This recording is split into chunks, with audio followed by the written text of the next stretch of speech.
everyone, welcome back to Sunday Live Trend. Thank you so much guys for tuning in. Well guys, I'm back again with the Mzansi celebrity stories, and namhlanje sikhuluma ke ngongangezwe lakhe ngesilo samaZulu esilo uMrs Zulu kaZwelithini.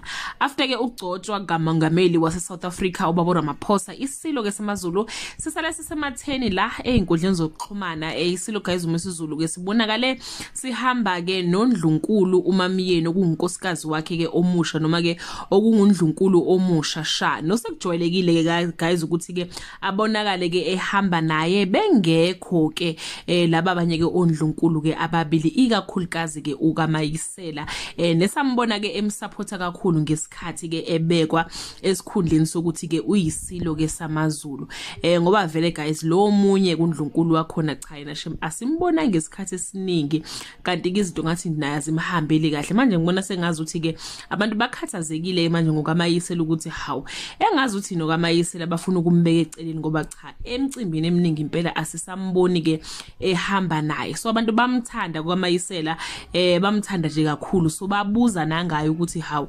wesehamba nalo wayengefikanga nabo babili ukuphi ke ukaMayisela. Nanka ama comment abantu la einkundleni zokuxhumana ke bathi abanye siyiladies house thina usimele bakithi uma wethu yazi ke sinelikhulu ithembe empilweni zethu, amatshitsha wayekongobe thina sihamba lesilo ngoba sizele. Njwana ze guys ukuthi ke isilo ke sathi mase sithatha uNdlunkulu waso wesithathu sathatha umuntu osenengane nganoma unezingane noma unengane, so abantu ke besifazana sebe nezingane bathi ke babuyelwa yithemba ukuthi cha mangabe isilo sikwazi ukuthi sithathe umuntu onengane kusho ukuthi nathi amathemba asekhona sisangagana impela cha sithathu sihambe siyovusa ke imizi. Wacula ke nokhuzani bakithi wathi umuntu onengane uyashelwa naye futhi uyawakha umuzi. Wathi ke omunye ke where is kaMayisela, ngiyamthanda lo mama wesizwe. Wathi omunye should always be my favorite too. Stepfathers must also be appreciated ngoba phela ke bathi ke isilo siyi stepfather naso einganeni ke zikalongo uNdlovukazi wakhe waso ke ukugcina.